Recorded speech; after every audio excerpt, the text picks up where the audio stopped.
It's like dealing with a client. Alrighty.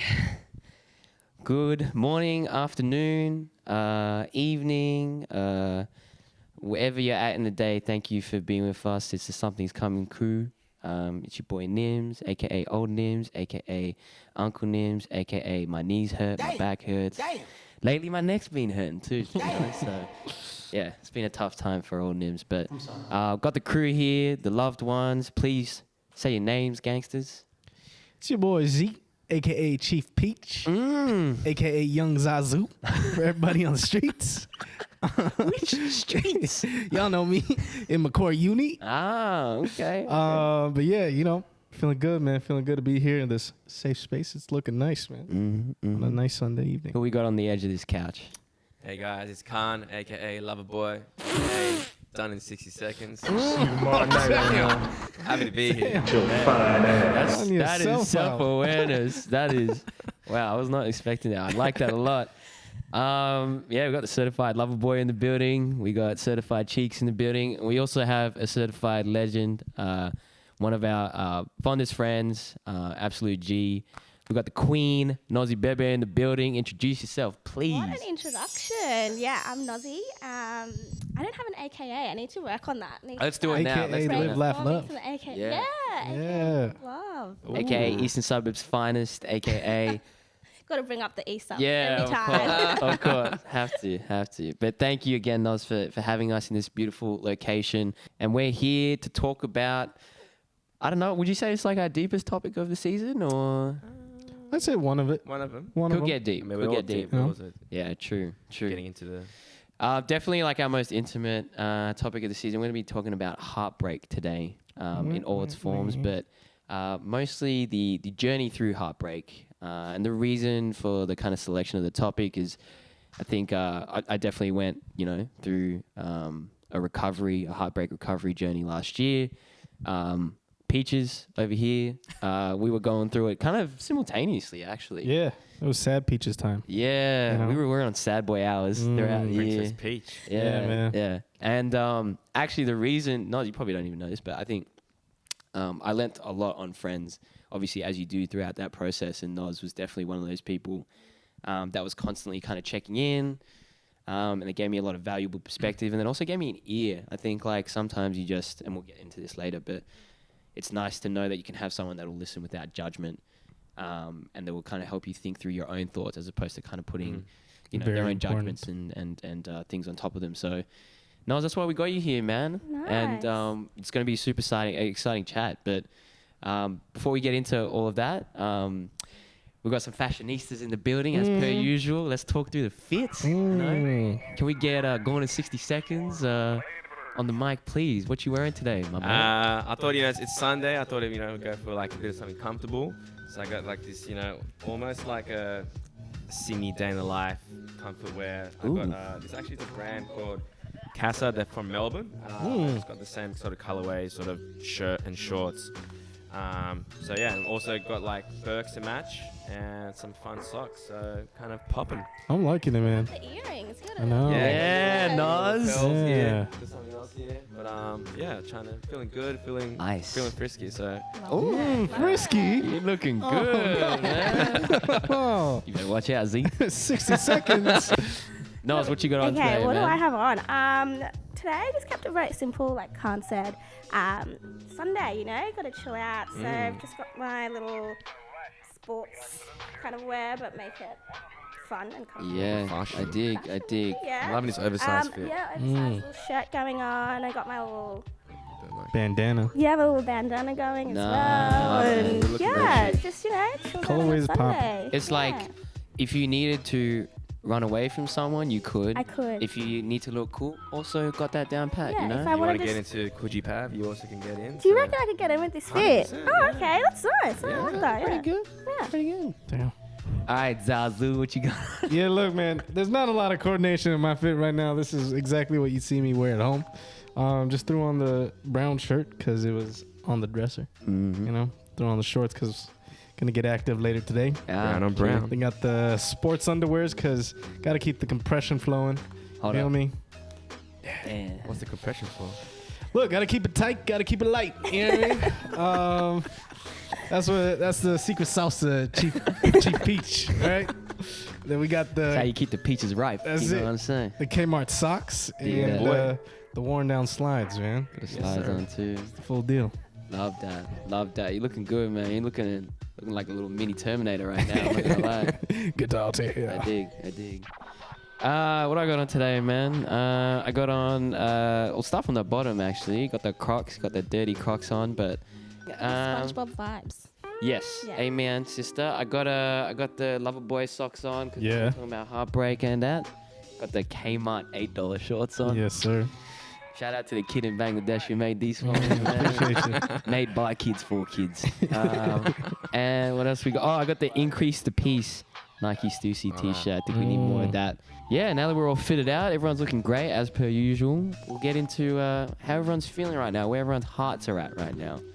I'm happy to start off. I'm actually feeling, for the first time in a long time, happy, man. Like, feeling good. Like, yeah, so I will normally not admit that I'm happy because I'm just like, yeah, I'm chilling. I'm kind of feeling okay. But, yeah, I feel like everything's been happening in life for a reason. And I have been kind of dating myself for the last 6 months or so. So I'm just, like, doing what I want to do, having no one to report into, having no one to like ask me questions or nothing. It's been really nice.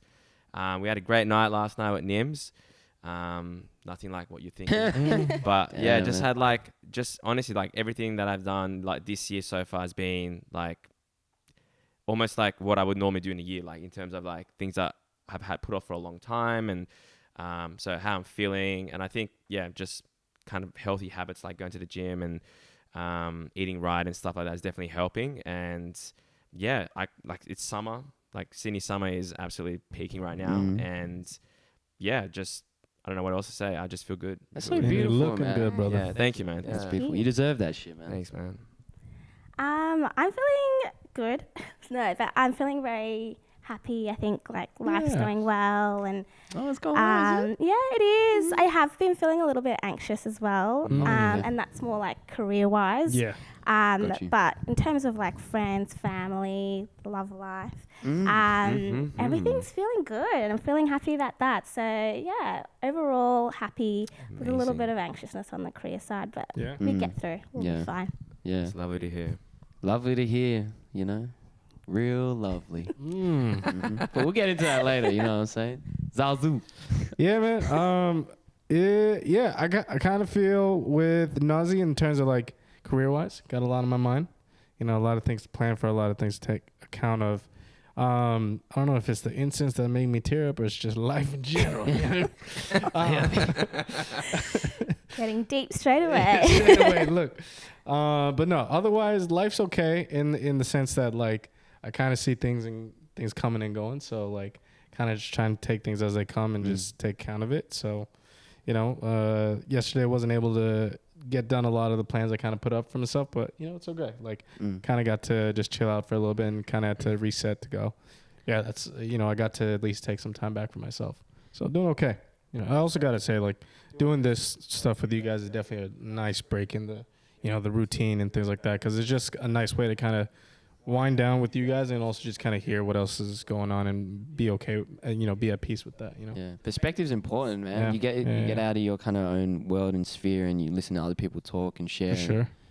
You know, you start realizing that there's more out there, and you know, we're gonna kind of take a step back and kind of get into the crux of this episode, and talk about when maybe we weren't in the best headspaces and when we're at a point in our lives when we were heartbroken. So, it's a big pool to dive into. I don't know who wants to dive in first. but I'll leave it to the floor. I can dive in first. Oh, yeah, yeah. Sure, I can do it. Love it. I think my first heartbreak, now looking back at it, was probably a friendship heartbreak that people don't really talk about a lot, I don't think.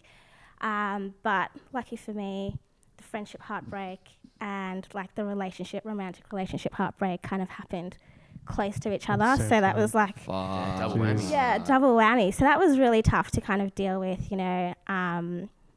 But yeah, like I think around the age of 25, 24, kind of like the quarter life crisis, everything was kind of like came all hit at once, and I was like, what is going on in my life?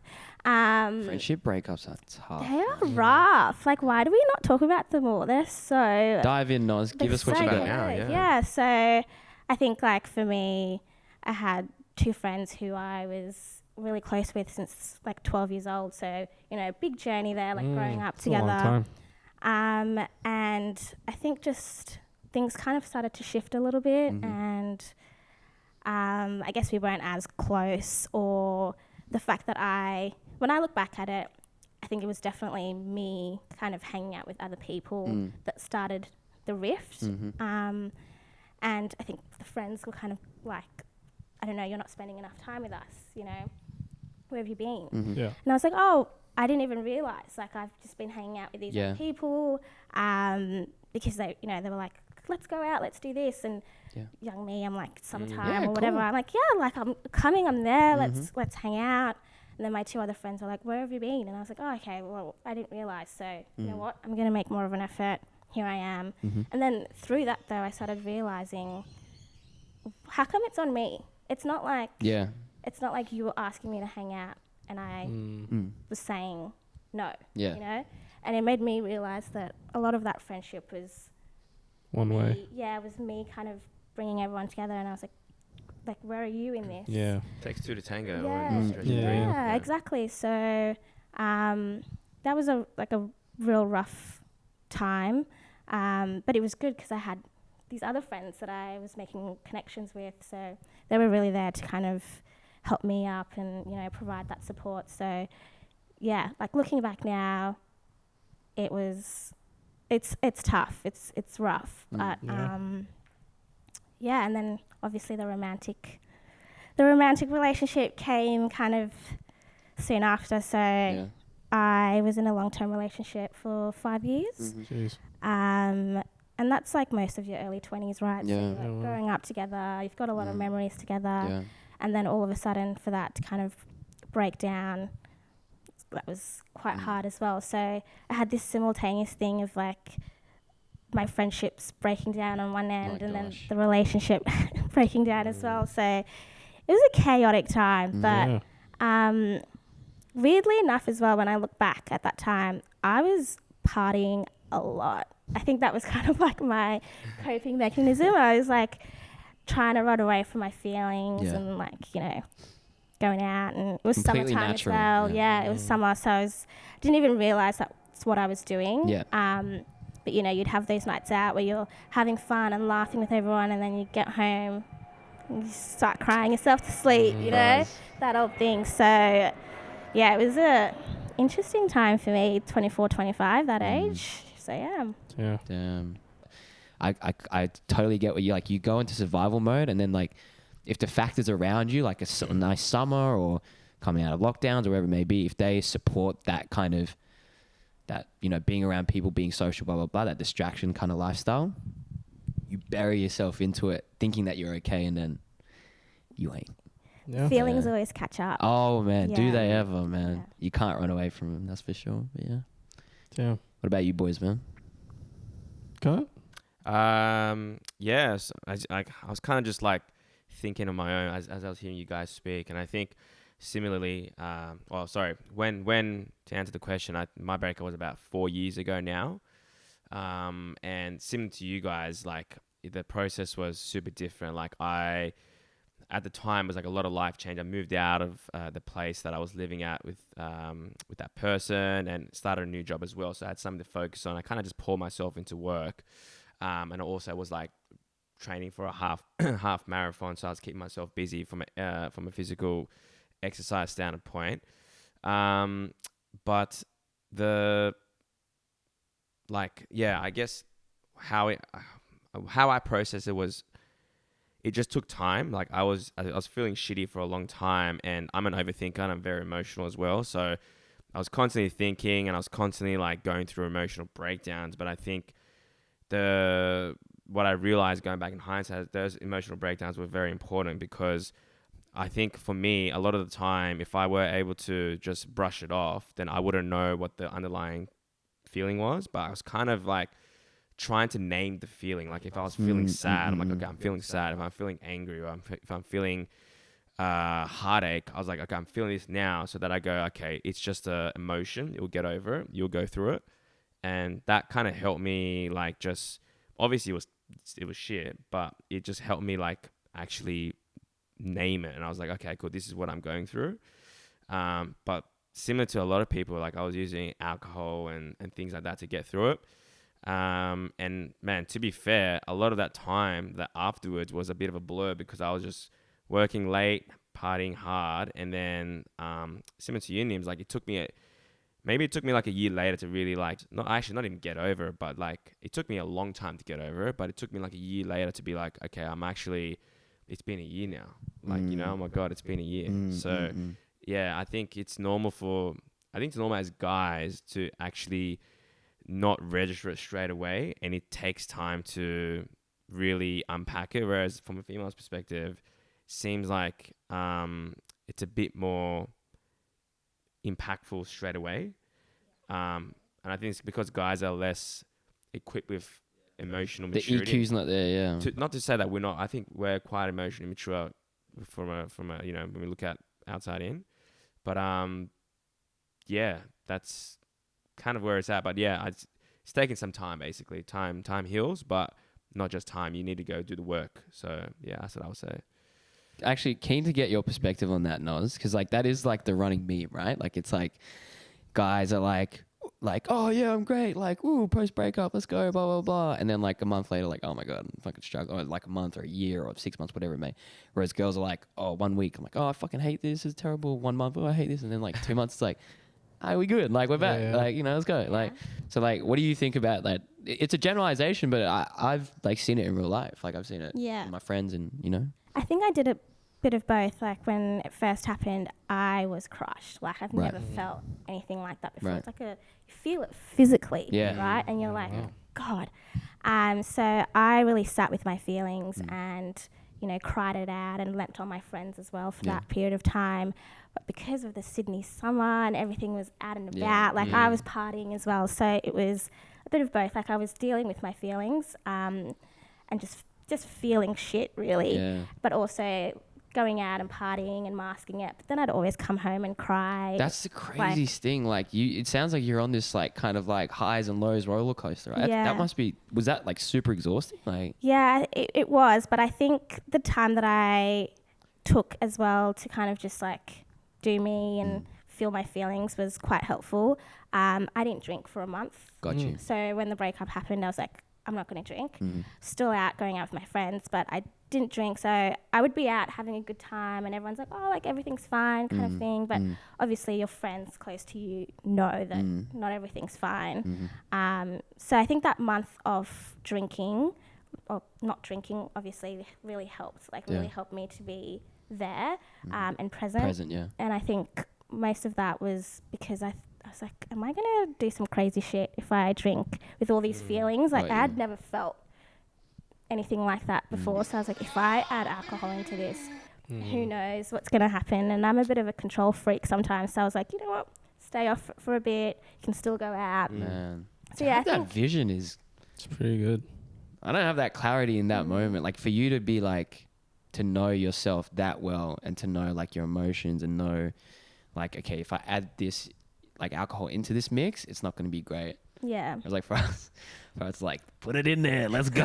Like, you know, get me away from this shit. Like, yeah. Do you think men, I guess, kind of try and run away from their feelings more because you guys aren't taught as much how to self-regulate and I think deal with your feelings? The key word is taught. Like, I think guys are, you know, like every boy's told not to cry because real men don't cry. So at a young age, you're like, damn, it's already like you're trying to like you're tricking yourself by not regulating your emotions properly. And it's like you grow up into like a society that's like very masculine, and it's toxic to a point where it's like play sport to get over anything you're going through, because it's what men do. And it's like, don't talk about your feelings because that's a sign of weakness. And it's also like, caretaker, care provider of the household. You look at your father, they don't really speak that much in terms of emotions. So it's a lot of factors at play.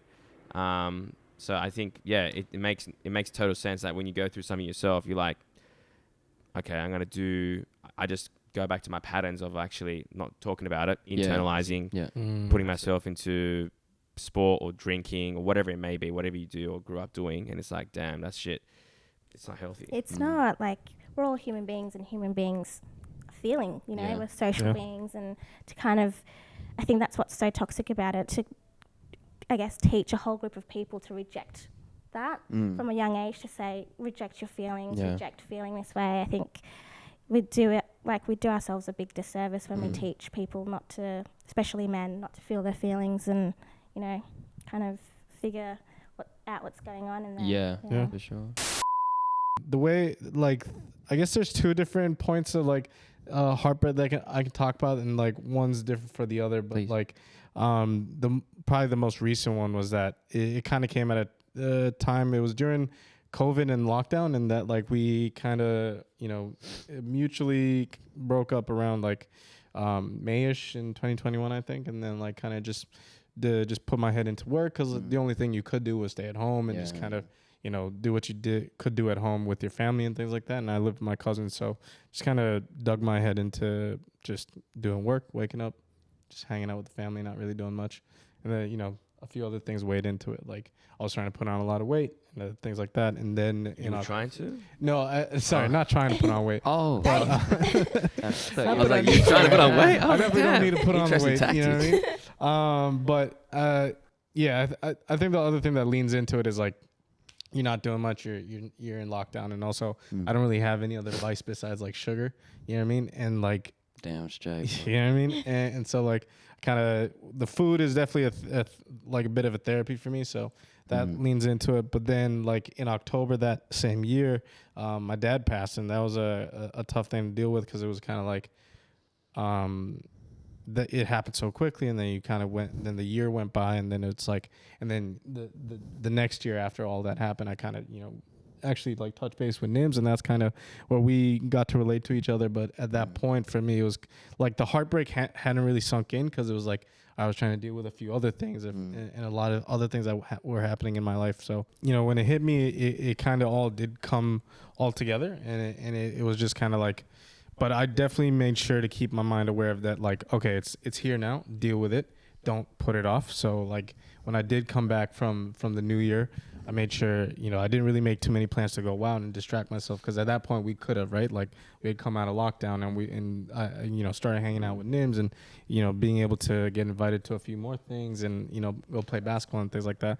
But I definitely took my time to just go home and be like, all right, cool. Yeah. Not even to like just hang out with my cousins, because they were definitely really good to check in with me and be like, hey, a lot has happened, how you going and all that stuff. But I was just kind of like, no, I get it, guys, but I'm just going to go to my room, just let myself stay in there and deal with it. And trying to make peace of why that happened took a while for it to finally get to me. And I think, to be honest, I'm still trying to work through it in the sense that I'm like, all right, what else do I got to develop, right? Because like it was mutual, but to some extent, I'm definitely going to take ownership of like the things that I probably had shortcomings for. So I think I'm still kind of going through like, all right, cool. Well, what else do I need to do to finally be okay? And then, because now and then we'll be out and about and be like, okay, yeah, she looks really cute and all this stuff. And being a young dude, you kind of want to be like, yeah, I might make a move and all that stuff. But to be honest, like if I'm 100%, it's like, no, I don't think I'm there yet.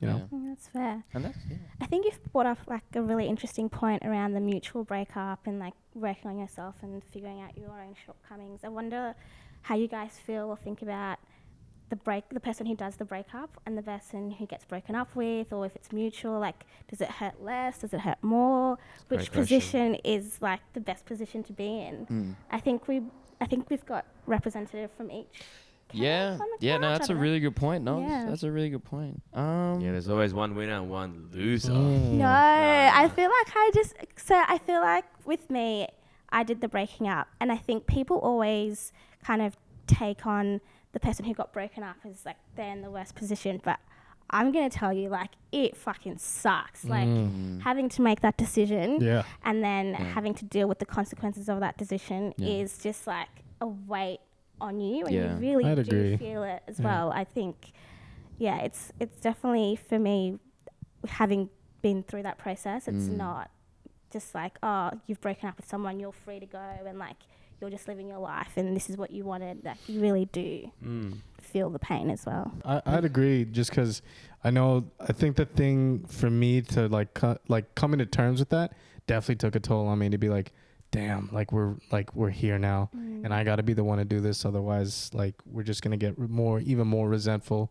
And like trying to navigate that in the most sensitive way possible is tough, because like you think you've got the right words to say, or you think you're coming at it with like, hey, this is why, and then you have the conversation and the other person's like, no, that's not, like, you can't be the one to be doing that, you know, because the other person's like, they take it as like, you're doing this to me, you know, and you're like, well, I'm not doing it to you.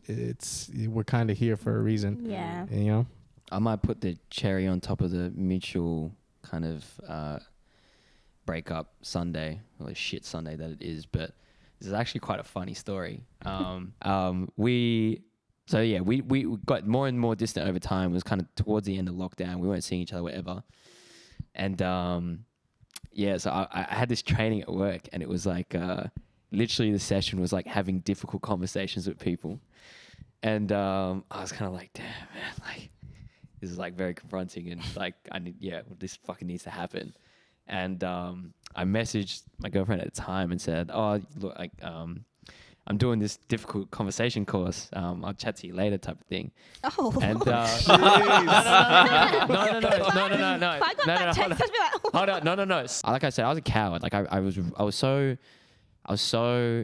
worried about having that conversation, because even though I knew we were both there and we were ready to kind of take our kind of steps to having separate lives, you're never ready, right? And you love that person dearly, you care for them dearly if you've kind of had a fruitful relationship. And I didn't have the guts. I didn't have the guts to pull the trigger. You don't want to face the music. So I sent that text, and then she said, we need to have that conversation. oh, I think we need to have. reverse Uno card. Yeah, and I was just like, yeah, nah, all right, it's game on. And bro, like, I will give her all the credit in the world, to be honest. Like, I shied away from the conversation. I knew it was coming. She knew it was coming. And as soon as the door opened, instead of like, I didn't even mean to open the door, she was like, no, this needs to happen right now. And like, you know, even when we had the conversation, and it was like very much like, you know, it's not where it needs to be, and we were on the same page. We were very emotional, obviously, in that conversation. Like, I made sure to say, like, your courage is what has gotten us to a place where we can move on with our lives. I actually had a question off the back of that for you. You had that kind of, you know, horrible situation where you've got this breakup happening, but then obviously a loss of something so close to you and your family. Like, I found it really hard to not be able to reach out to that person to talk about the shit that I was going through. I think that's like a commonality in breakup, because that's the person you reach out to kind of, you know, to bounce your like innermost thoughts. So like, you had that loss like directly after. Did you find it hard to not be able to kind of to have that person to lean on, or just to speak to in that context? Yeah. At first it was, but you know, thankfully a lot of people reached out, and she was one of those people, and like she you know, definitely was keen to listen and things like that. But it was still like I was still aware of like our situation. So to some degree, there's still those nuances of be like, can you or should you? You know, does this make things confusing? And like because of that, I'd say like. It probably, and it's easy to go back to what you know, right? So like, we kind of fell back into a little bit of that same sort of like the way we talk to each other, and that helped for the time being. But I knew and like I probably and the thing is, it led me in the wrong direction, right? So like, okay. because of doing that, because we got it talking again, it kind of made me go, oh, okay, maybe there's still something there. And then in the same way, she took that courage to just be like, yeah, look, I appreciate you, but I just don't think this is right, and we should probably stick to our guns here. And I think a lot of that is, a lot of like trying to reconcile with that took me a long time to be like, well, why not? Because I feel like in a moment of need, you were really good and all this sort of stuff. And we had the chemistry back, and we're exactly. And it's tricky and that's the thing that's taken me a while to understand. It's like I was going through all these like a few different things that like trying to sort through that was confusing for me. Yeah. But yeah, sure. It's tricky. Just conscious, Kaan, we haven't given you the floor on this topic, man. How do you that was beautiful, by the way, Z. Thank you for sharing. What was the question? A little dazed. I'm getting a little hungry. Talking about the perspective of like being the breaker up. Yeah, I was definitely on the receiving end, so I got broken up with, and yeah, it's a shitty feeling. Like you don't. Yeah, I think now that I've like had time to deal with it, and I'm good now. It's you can actually rationalize the things that you were going through. But at the time, it just sucked. You're like, damn, like you don't have the answers to the questions you have. Potentially, like I didn't have the chats with that person afterwards to kind of figure out what and why, and obviously that that didn't have to happen as well. Like people just want to close it off. Yeah. Clean break. So you left confused. You left like in a place of despair. You just don't know what to do. So you just feel like left with your questions, right? You're What's left, that? You're left with your questions. left with your questions. You're blaming yourself. You're basically like assuming and making just stories in your head because you don't know the truth. Yeah. And I think that's really like a really tough place to be in, because you don't like in life. Like I think people like want to know facts and the truth, and I think like potentially I was in my own head at the time where I didn't know why it came to that position. I think I was living a little subconsciously and not very present and consciously at that time, because I was like, damn, I just can't believe it, like sort of thing. I didn't have the tools. I didn't have the right like things or people around me to actually go through it. Because you need almost like a third party, like professional advice to kind of go through what you're going through, because I think there's only people can tell you what you think has happened, but that's their personal story and that's their like. I heard a quote the other day. I was like, someone else's advice isn't your advice. It's like people have advice, but that's like based on their personal experiences. So like what may be applicable to them, not so much to you. So I think you were great in the sense that Nims, like you were there for me all through, and you were there to listen and got me out of it, which is fantastic. But I think in terms of my internalizing and actually getting to the bottom of what happened, that took a lot of inner work for me. And I highly encourage, like, doing the work is probably something that's most confronting, but it's the most important thing to do. Yeah. Did you ever feel like reaching out to the person to get those answers, or was that something that you didn't have the opportunity to be able to do? That's a great question. I definitely did. There was one time after that I did reach out, and to be fair, it wasn't the best way of doing it. Like I kind of wanted to basically get back together in a way. That didn't work out, and that was kind of the sealed envelope, basically saying move on now. Like it's done. Yeah. But yeah, it was a bit of a hard one, because I did as a male, I didn't want to feel like I was so vulnerable. I didn't want to have I didn't want to show any signs of weakness, but also I didn't want to not know why I was there, because then I kind of felt like I wasn't aware. I wasn't self-aware, and I must admit I wasn't self-aware. So there was a lot of things that I had to, just cop on the chin and be like, wow, actually, it kind of woke me up in a way. But yeah, in that scenario, I didn't reach out to that person. We didn't have that chat. So it was very much so just something that I had to deal with and move on. That's rough. That's hard. Yeah. Yeah, and I think you mentioned, I guess, you having to do the work. What is the work? Like, what does everyone else think the work is? When everyone says do the work, it's like, well, what is that? Yeah, that's another great point. And I think I was at a time where I was doing therapy and I didn't do therapy for a long time, but then after the breakup, I saw a therapist consistently, and that was very helpful. That was like, for me, one, getting stuff on my chest, venting, but also, again, giving me the tools of, okay, what am I going through? All the emotional trauma, all the sort of overthinking, and kind of just bucketing things into topics. And then I started reading a lot of books about self-help, just, being present, being mindful, which was awesome. So I think like doing the work is actually looking inner. It sounds cheesy, but it's like going inner self, like going inside your thoughts, who you are. It's really like looking to the mirror and asking yourself, like, what am I going through? And it's like it's so confronting, because you want to lie to yourself and say, I'm good, I'm actually good, but you're not. So it's like, okay, step one is being truthful to yourself. It's like, damn, I'm not good.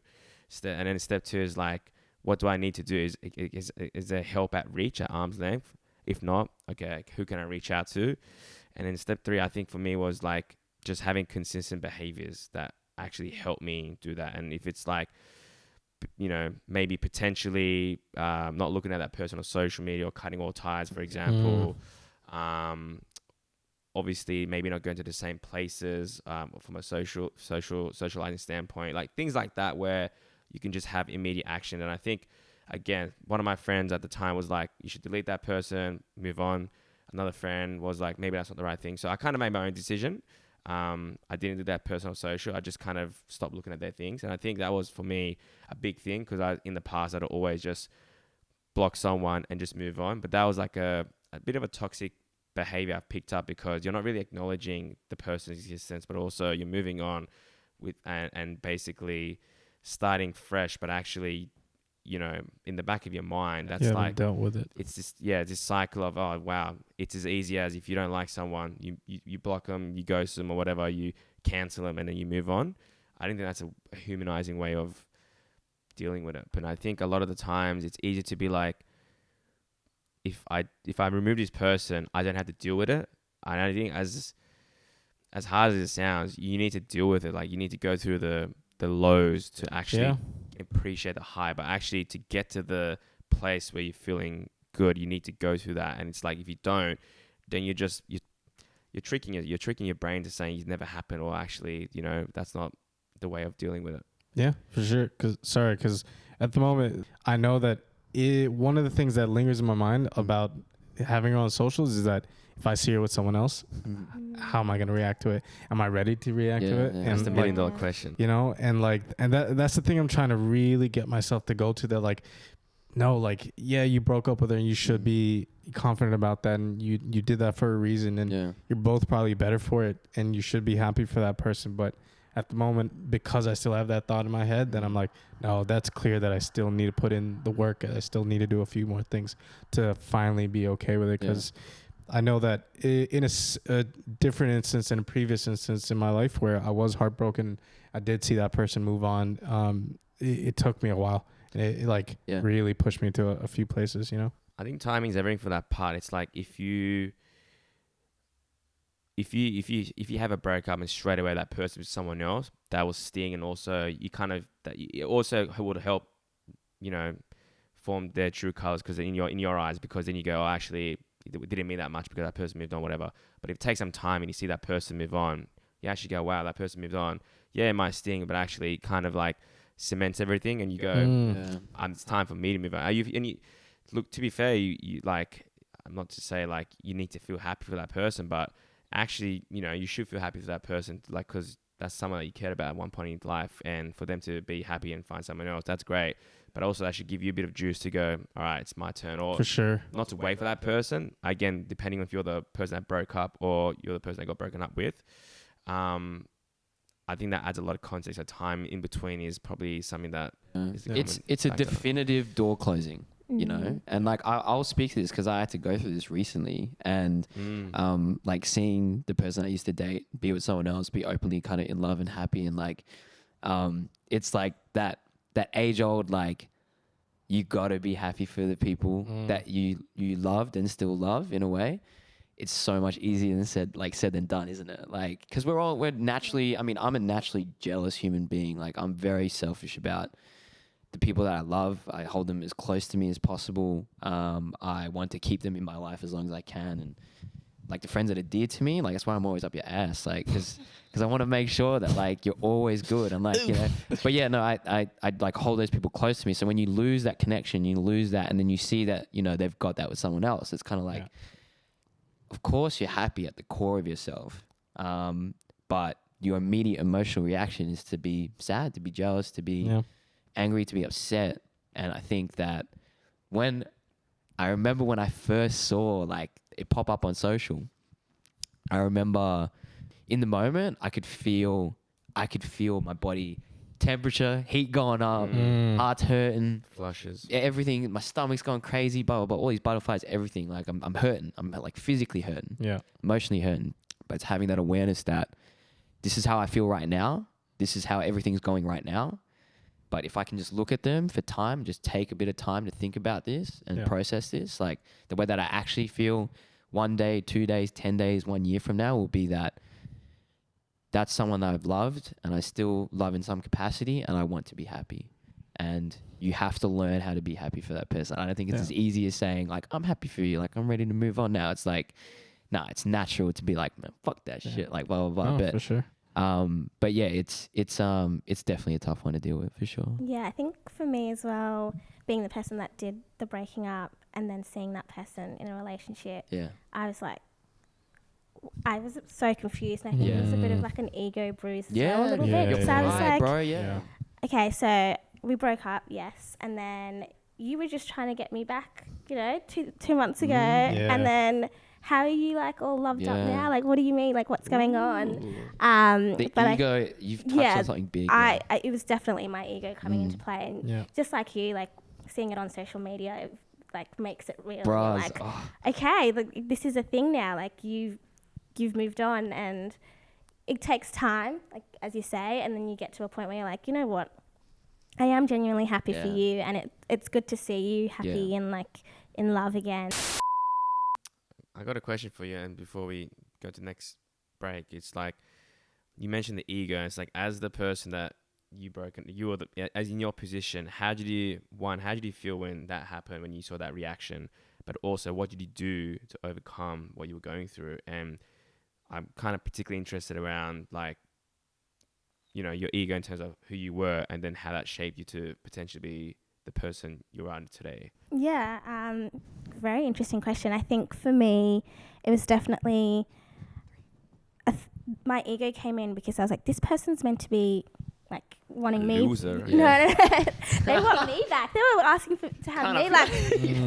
I feel like you feel that, bro. No. He's not a loser. He was a great guy.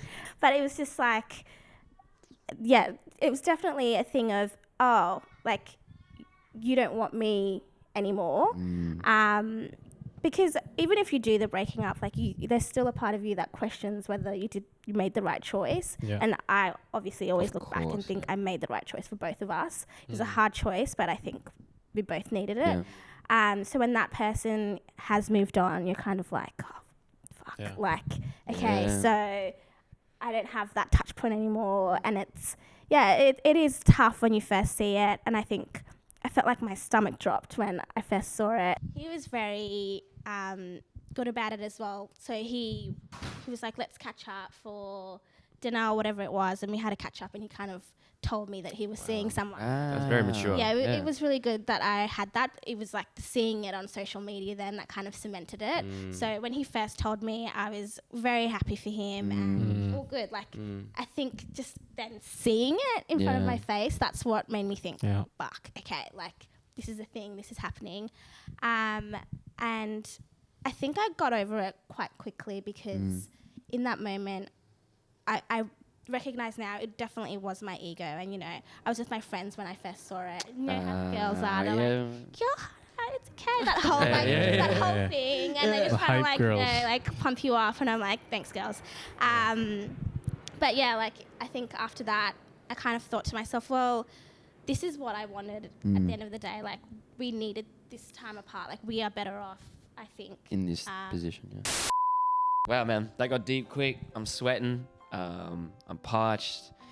Got a lot off my chest. I'm sure everyone else did as well. Good time for an icy beverage. Nice breaker. Time for an icebreaker. Well, take it away, man. Talk us through the beverage selection. Yeah, look. So in the vein of you get the love you think you deserve, we're gonna go with the same application of the drinks. Yes. Now, typically I'd probably choose the drink for y'all, but I might just give you guys a description of the different drinks, and you choose what you think you deserve. Oh, interesting. All right, we're gonna go with that one. So, look, these are really healthy. I normally wouldn't order these myself because your boy loves the sugar. But look, we got 2 smoothies, 2 juices. One's called a paleo isotonic. I don't know what that is. It's supposedly good for you. Isotonics. There's I'm one. just gonna take that off. Yeah. No one wants that shit, was it? I think so. Okay. Say it. Okay, and then we got the Good Morning. I think this is a dragon fruit smoothie, a Okay. acai smoothie, and it's the Good Morning. So, Well, I like the Good guess. morning. I like the guess. you want a Good Morning? Yeah. All right, here we good go. morning. Yeah, I think so. Thank I the think Lord, I think because I'm feeling kind of hungry, and I was like, I hope I can get a smoothie. smoothie. I try to avoid Um, the smoothies. I'm like, I hate milk. do you have a so. preference? If I'm being real kind, I feel like you're leaning towards the dragon fruit. Okay, you want? No, that no, side? I'm I, thinking I, you. I have no preference. Neither do I. Okay, do you want me to? You choose. Yeah. Damn. Decisions. For someone that knows what they want, you don't like making decisions in front of other people. I like the acai, but Yeah, Yeah, take do it, it, right? man. Do it. Okay, I was okay, proved cool. wrong. I thought you would have gone for the dragon fruit. Well, I but- mean, I love acai, but like, yeah. and I haven't had acai in a long time. But you did the honors with the dragon fruit. I think that's fun. Yeah, man. All right, so I'm gonna start us off with the dragon fruit smoothie. It's got some health stuff in it, but we're gonna find out. Look at that color. Wow. It is a lot of health in there. You can tell. You can tell. There's a lot of health in there. So diplomatic. In other words, that ain't good. It's got the dragon fruit going. It's not too bad. One thing I'm gonna be happy about dragon fruit is good fiber, so got the gut flowing. You know what I mean? I'm all about that. Love a good gut health. That's it, man. So I'm gonna go back for a second sip. Oh. I'll make a better smoothie. But Dunk. so out of 5, I'm gonna give this a 3. That's okay. I'm gonna give What it did a it 3. taste like though? Before It's got, it probably leans more towards coconut water than it does dragon fruit. And I mean, dragon fruit isn't really a fruit that really tastes like a lot. You know what I mean? I've never really eaten. It's the That's what coolest I- looking fruit. That's Yeah, what yeah. It's like Oreo inside. But look, it's not bad. 3 out of 5. 3 out of 5 is like kind of calling a person nice. Yeah, Like, it's just, he's a nice it's a guy. here nor there, right? Yeah, It's nice like, guy. Nice person. He's a nice guy. break up with you. Alright. This is the breakup drink. See you later. You're a 3 out of 5. Noz, just for your context, this is Kaan's rating scale, and it needs to be out of 5 and a whole number as well. Okay. All right, so you're gonna have definitive kind of feeling. So please take it away. Like you had to shake that first, but Yeah, I probably advise shaking it. Give it. oh, okay, no worries, don't shake it. It's a bit salty. Oh, Now, damn. what's going on there? Oh, some of these drinks had Himalayan salt, is what they said. Oh. Yeah, I wasn't expecting that. I I like think it. salt's supposed to Hydrate you? like electrolyte sort of thing. Oh, that Oh, might be the okay. electrolyte one. Yeah, it's Gotcha, probably gotcha. yeah. Okay. All right. I like beetroot, so this is good. Yeah. Said no one ever. I like it in my burgers, in my juice as No, you well, I don't. guess. I will give this a 3. I wish I could do a point. Nah. I wish. Okay, yeah, 3. I might go because I want to finish on you because I mean I don't want to finish on you. Oh, Maybe you do. Yeah, maybe I do, man. Anyway. BTS. Oh, look at that color Golly. shade. Oh, dang. Wow. Yeah, we out here. Got the You see the glitter way in I there. whip the eggs, man. Mm. If you guys need some whites to be whisked to stiff peaks, I'm your guy. Don't worry about it. Culinary talk. All right, a good nothing's sign. coming out. Oh, damn. Oh, you better a second. Oh, dang. First impression. Refreshing. Yeah? Yeah, light, All right. refreshing. Bit of lime, bit of watermelon. Ooh, that's the one. This is kind of fire. You got the isotonic one. Yeah, yeah. I Zazu. This might be a cinco, man. This is Oh. fire, bro. Oh, wow. I would come back for that. Yeah. Wow. I would drink that every day. That's Did my research. We'll see about the well done in a second. Shake and bake, babe. It's getting it's perspiring. It's been here for a while. But, let's give it a go.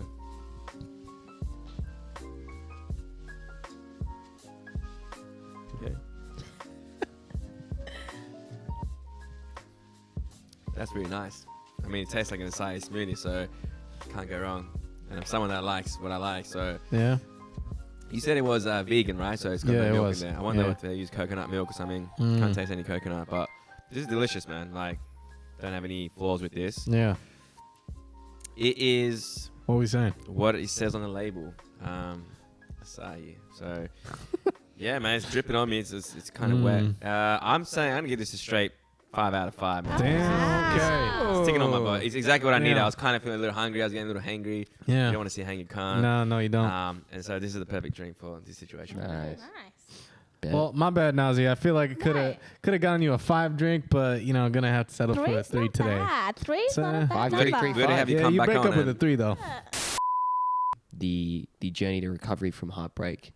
You can go in so many different directions. But yeah, I think the beauty of this is that it's such an individualistic journey that everyone's going to have kind of commonalities, but then obviously very kind of different things to speak to. So anyone want to take us away? Anyone want to start the Kaan's deep in the side, so we're going to let him do his Yeah. thing now. But yeah, I can start. please. I think my journey, obviously, straight after, you just feel that like physical pain. I don't know about you guys, but I've never felt before that time. I'd never felt physically from my emotions. Like my heart hurt. Hurt. Like Yeah. I felt it in my body.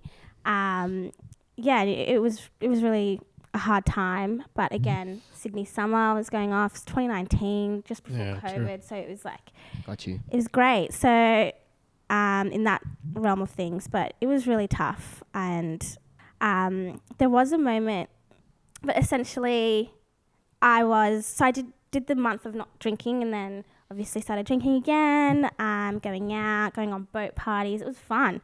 And obviously love a bit of the gram on the stories. And, like, you've had a few in you think you're like the best thing ever. Like, oh yeah. So I was doing that. But obviously I was still processing my emotions and like would go home and cry. And then I don't know how I noticed it, but my ex's mum unfollowed me on Oh, Instagram. shit. Damn, not the mom. I know. Jeez. That got me. That's that gangster. got me. I was How, like, how'd you know? I don't know. I don't know how I figured it out, but You a message or something, or you want to see a photo or She something? sent I you really a don't know. message. Yeah, that was a big message. Because obviously all my stories, I've just broken up with her son, and then I'm out here like living my best life. She got you back, but Yeah. she was a sniper. The She went- I'm just saying, son's moms are real. Yeah, like, you know? unfollowed. So then I like quickly checked. I was like, oh, is his sister still following me? Yeah. She's following me. It's Okay, fine. All fine. alright. It's the mum, which is fair enough. So that was like a turning point. I was like, right, I really made this decision. You know, like this is what I've done now. So I've just got to stick to it. Yeah. So that kind of helped in a weird way that she did that. But obviously I was like, oh, probably thinks that I'm like fine. And I've just made this big decision after 5 years and I'm okay. And that's Yeah. so Yeah. social media and like what's really happening, we all know can be, Deceiving. yeah. Yeah. It's for some. So yeah, that was rough for a bit, but I think the summer and being around your friends, like that really, really helped me. And kind of just spending time on my own as well. Like I would make sure I'd go on like my little walks and kind of try and figure out how I was feeling and like what was going on. And then sometimes to get over someone, you got to get under someone. Hey. So I think, I don't know, we haven't really touched on that yet, that was quite daunting for me, like the thought of being with someone else, like even in a casual sense, that even just like a kiss, which is so like year 7, you know, Yeah. but like, This is all it takes, baby, to leap. exactly, she was right, she was onto something. So I really like bigged that up in my head as well, like I was like, oh oh my God, I haven't kissed anyone else in like 5 Yeah. years. What's that going to be like?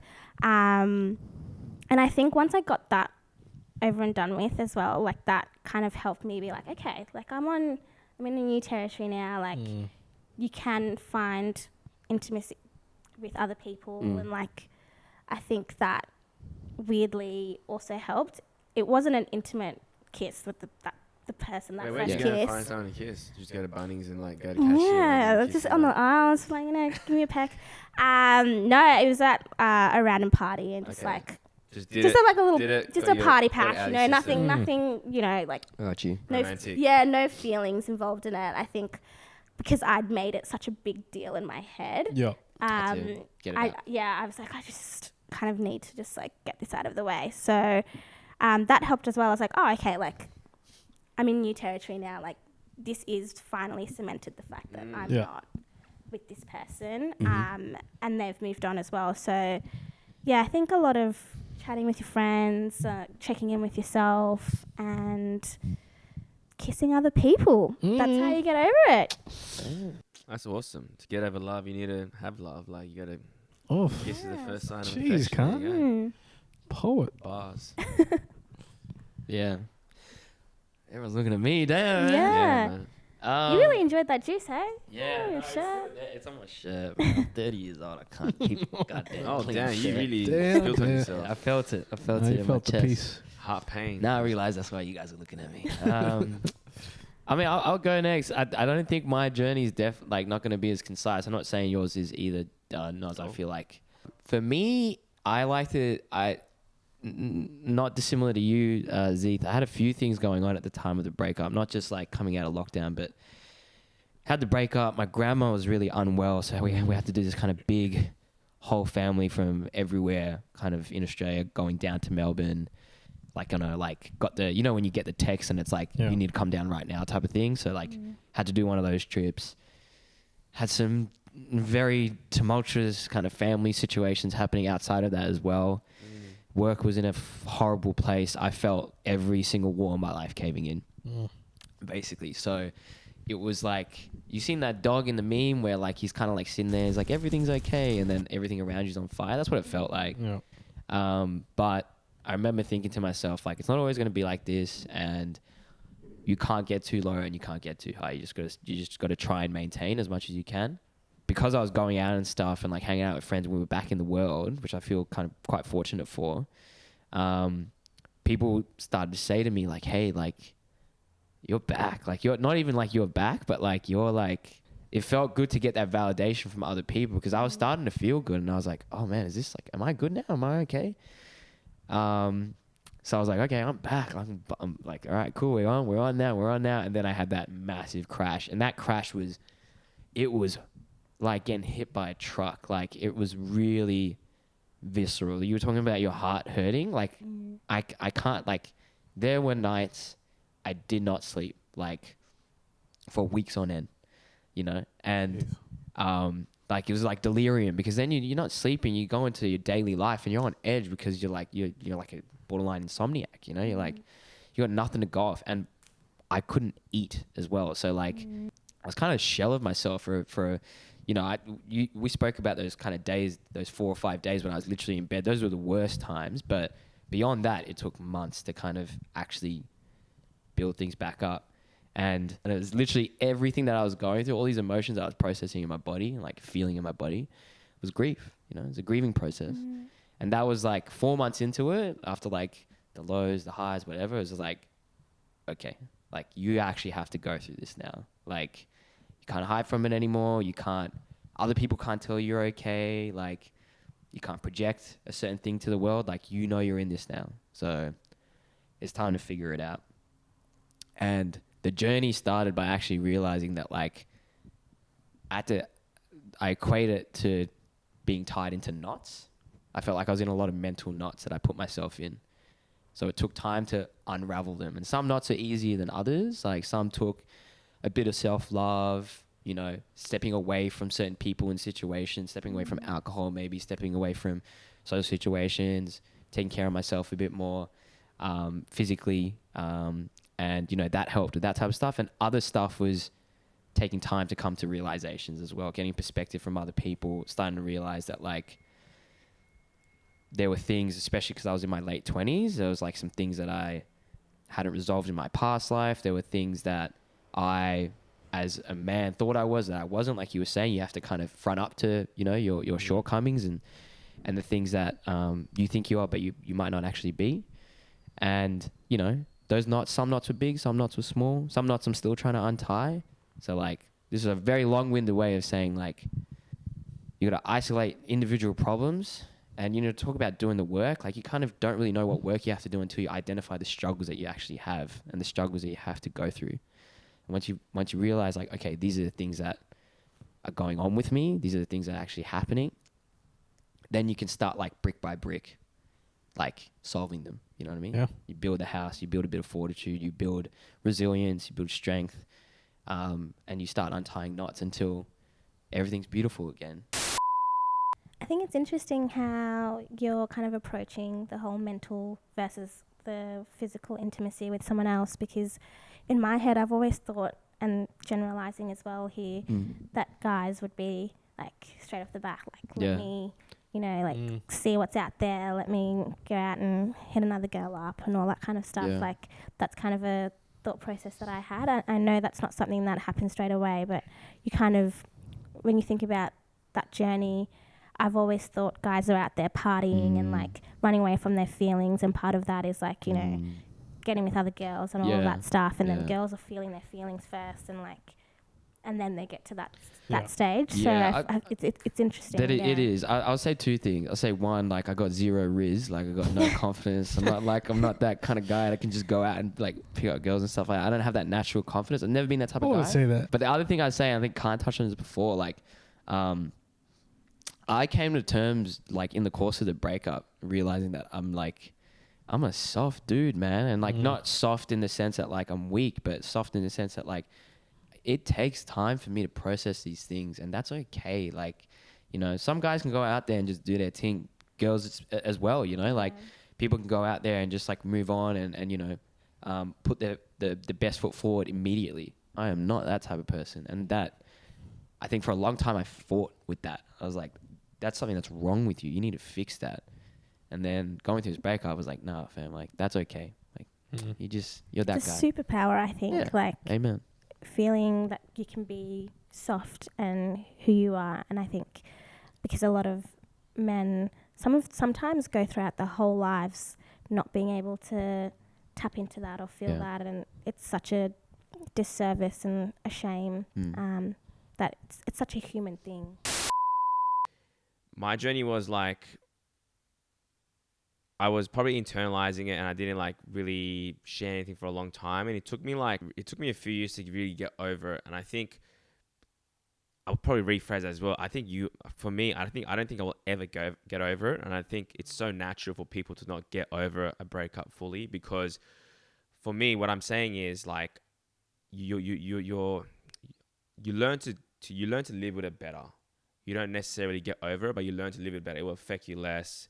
You're cool with it in a sense, but deep down, because you've basically poured your heart and soul into someone for so long, that's a part of you. Like that's that stain in your heart. That's that crack in that vase. That's like, you know, shapes who you are. It's kind of like the imperfections that are beautiful. You know, it's that wabi-sabi mentality. So yeah, I was kind of like in ISO in the sense that I didn't like date or didn't even think about it for about 9 months afterwards. And then, you know, something small happened and with somebody, and I was like, and I still mentally, I was like, I don't think I'm right there yet. So it took me like just over a year to really like get myself out there again. And then like similar to you, I was kind of just experimenting and dating, and I was like, I need to, because I haven't done that for a while, and I was like, okay, this is my time. I feel confident now, and I just want to see what's out there. But I think, yeah, it's classic because like you think a man or a guy would just, you know, go out and do it. But I think, you know, Nims and I are quite similar in that regard, where like I'm a very emotional person, like, and I also want to, like, I can't, for me it's all about connection and conversation, and I can't really conversate with somebody if I'm mentally not in a place to connect. But yeah, I think a lot of like idle time to myself, And it's the shit times as well. Like, I didn't want to see that person because it was like every time I would see that person, it would kind of bring back, it would kind of like, I take 10 steps forward and take a step back because I wasn't actually going through and processing all my emotions, things like that. And as I mentioned, like, you don't really get over it, but I think now that I'm happy now and I feel good, and obviously it's been time, and obviously I had way more stories to tell and you know, shape me. It's like now, like, I think I was telling Nims about this when I was going through it. Like, I had so much perspective after the breakup, whereas during the breakup, I didn't think of the things because I was so unconscious in the way that I was just kind of like robotic. I was so autonomous. I was just doing things. And then afterwards, I was like, damn, like, that's why that person felt this way. I did this. I didn't know I did that, blah, blah, blah. But then you also, like, it's not just you. Like, you put perspective on both sides of the story, and you see where, like, also the things that the other person did as well. And it's like, yeah, to grow outwards, you have to go inwards, what I said before. But yeah, I think the journey for me, it took a long time. I think time definitely heals. Yeah.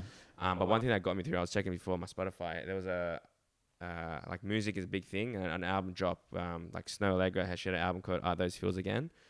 And that really, like, it was so nice to have that halfway through, because I was like, wow, this, like, person's talking about relationships and breakups, and it was just so, like, it just happened. It just happened at the right time. It was so nice. So I think I definitely poured myself into music. Like, music was kind of like it's a bit of escapism with music, but also kind of like other people say things better than you would ever say. So that was also a nice thing. And yeah, I've been dating myself for about the last 6 months, and I've never felt happier.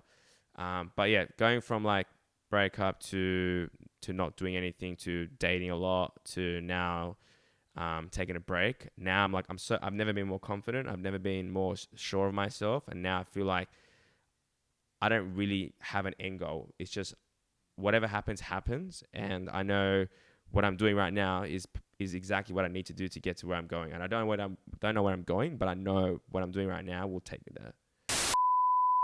Yeah, no, thanks, Kaan. Thanks for sharing, man. I really love a lot of the stuff you said, especially, you know, the live better, like, just learning to live better with it is definitely something that I can resonate with, because I think that's, now that I'm hearing it, I'm like, no, that's probably where I should spend my energy into, right? Because, like, a lot of what I've been trying to do has been like, no, you got to get over. You got to, like, be able to create this blank slate and then create from there, but you don't, right? Like, that person has created all these impressions in your life, in your heart, and they've shaped you in a way that, like, you are who you are now, right? So I think that's definitely advice I'm going to take on. But also, I just, you know, touching base on the music stuff, I know, you know, Nims can probably resonate to this a lot as well, because I remember when I was trying to get through it, there was actually a post I put up. It was after a basketball game, took an L on that game, so that just added to it. But then, what's the song? It's Yebba's Heartbreak. Man, that song, that one can get me down, you know? And like, I was on the train and I put it up and then had the thing, and it was like, it's going to be okay, brother. It's going to be good, man. I know. But yeah, no, I think music's a really big one for me, because just to, like, give some context, the funny thing about my breakup was really funny, because I was the one that it was mutual, but I was the one that kind of led that front. But over time, it ended up feeling that I was the one that got broken up with. Do you know what I mean? And that took me a while to reconcile with, because I was like, damn, I felt like I was the one that lost out. Do you know what I mean? His loss. Yeah, his loss indeed. But and like, music helped with that. And I have a really funny thing, and I've just thought about this, in that, like, a lot of my breakup music is, I'd classify as, like, Sad boy shit, or what do you want? yeah, sad boy stuff, but a lot of stuff that white people would probably listen to. You know what I mean? Like, Same. Like what? Give us an example. like, what's that? Of Monsters and Men and stuff like that. You know what I mean? Just like Yeah. real Like indie, what? like I real know, indie I stuff. know. And the reason why I think this is because I don't associate feelings of introspection or feelings of With like rap music with and like rap the shit. music, or the stuff we grow up with, right? Like our cultures, because that's not never in the left forefront, right? So that, like, and the thing I've grown up seeing is like, oh, white people only get sad. I feel you, man. I feel Yeah, you. it's definitely a funny one, but yeah, music definitely helps because, as you say, kind of, it's like someone else is able to put that emotion in those words better than you can. So, and it just, I guess it also, it's like, it's thought fuel, right? Like if you can get yourself into that mood, then it just helps you think about it better. But yeah, like I guess my journey is still kind of going in a way because I guess I'm still trying to get myself into a place where I can feel confident or live with it better. You know what I mean? Because at the moment it's still like, yeah, I don't know what I'd feel like if I saw that person now. You know what I mean? And am I like, do I feel confident as is my ego out of the way that, I'm ready to kind of deal with it and have an honest conversation with her and be happy with where she is in her life? Funny you say that. Surprise. I see how you're going to play it. I see. I might do that to you. Yeah, I might do that to you. Yeesh, man. I would have given her this 3 out of 5. That adrenaline rush, man. That juice was doing for yourself. Yeah, man. But, yeah. I really look back for a second. By that point, when people were telling me to get back into the apps, it had been maybe like close to like 9 months since we had broken up. So people were like, "Oh, Z, it's time. Like, you seem okay. Like, you can probably get back into it." But then I remember jumping on them and just being like, "Yeah, this ain't for me." Like, I remember trying to like assume personalities that I thought would help me get that person, right? Or like that would work to the benefit of just making this happen.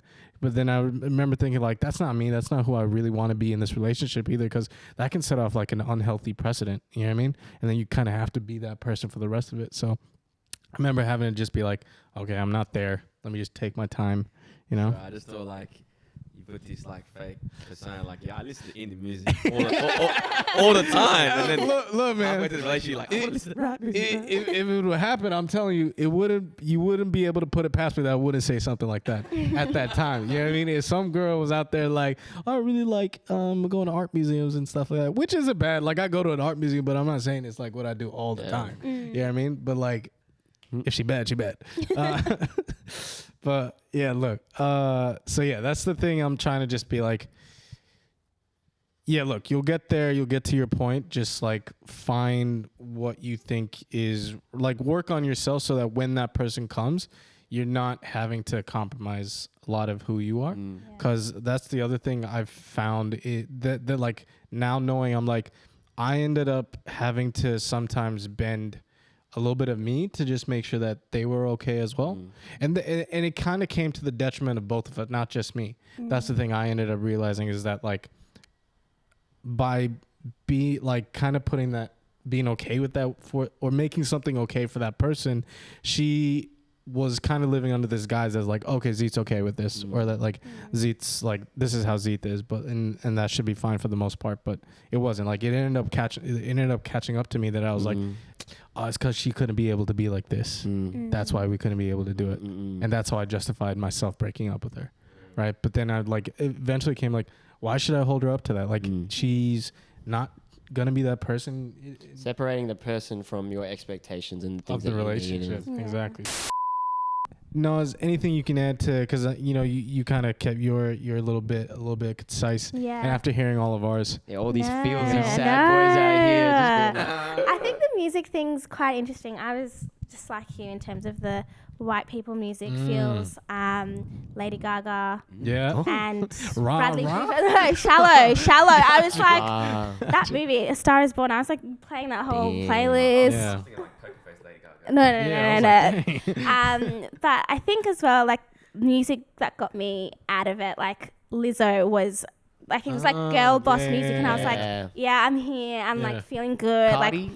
Like, a bit of Cardi, but Lizzo was my girl. Yeah, like, fair. literally, Yeah. like, instilled confidence back in me. Because I think at that time as well, like, you do kind of lose a bit of your confidence a little bit. Amen. You start questioning yourself and who you were in that relationship and who you are outside of it. I think for me, having the relationship from like 20 to 25 or whatever it was, those are the formative years. You're growing up and you're growing up together, and then all of a sudden that process of unentwining your lives, that's really hard. Like, you don't have the person that you used to lean on quite a lot. And I think it throws you for a loop, and you're trying to figure out like who you are post that. And I think, having that time to yourself to kind of think a bit more, getting your feels, listen to the sad music, and cry yourself to sleep. Just wrapping up on that, like it's tough because like you have to lean on yourself at a time when you're not your best self. And you don't have that confidence, and you don't, you're not sure of yourself. And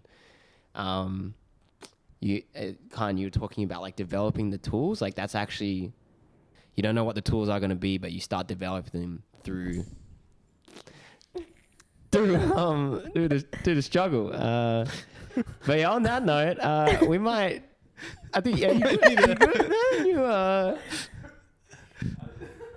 Sorry, Noz, did you have something? I have a question. Yeah. Like you were talking about the next person, and like could be that forever person. I feel like sometimes though, when you think like that, you put so much emphasis on this thing, and it becomes so much bigger, and you don't really. I guess this is kind of my advice or opinion. You don't have to think of it in that terms. Like some people are just there in your life for a certain point of time, and for a season, a reason, or the third thing. So I think don't put so much pressure in it, because then you'll psych yourself out a little bit, and you're always going to be looking at someone like, is this the love of my life? Is this the one?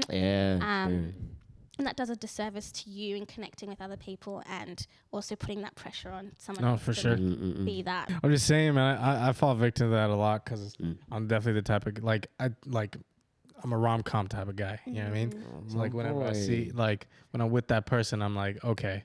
You know what I mean? I haven't, like, the thing is, I haven't ever dated casually. You know what I mean? So like, I don't even really know what that's like. So it's like, I know that I can fall victim to being like, ooh, if I'm with you, then I'm with you. Got you. So yeah, it's a good one. You good, man? Yeah. You back? Yeah, nothing happened. Yeah.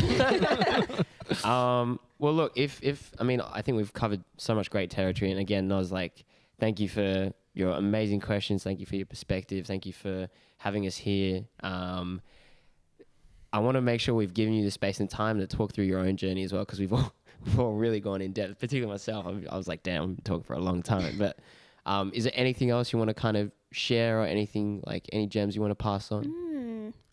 I think listening to you guys today has brought a lot of perspective to that time period in my life as well, and seeing how other people have dealt with it. And I think now as well, I feel like I just want to go home, and I guess, well, I am home, but kind of rethink about that time. It brings you back, because it was 3 years ago for me now, and I just want to make sure like I fully processed it, which I think I have. But some of the gems that you guys have kind of talked about in terms of more introspection, it's like, you can do that at any point. Would love for you to take us home, please. I think RuPaul says it best when he says, if you can't love yourself, how in the hell are you going to love somebody else? And I think that's really, really resonates. And I think it all starts with you, right? You show up to the relationship. You're the one loving that person and reflecting that love back. So you really got to love yourself and work on yourself, because you're it, you know? Gorgeous. Only got the one person. Gorgeous. So love yourself. Love that. No. And with that comes the end of another episode of Something's Coming. It's time for us to sashay away. Yes. Thanks so much, guys, for tuning in. We'll see you next week with another fresh episode. Peace and love. Guys. Peace and love.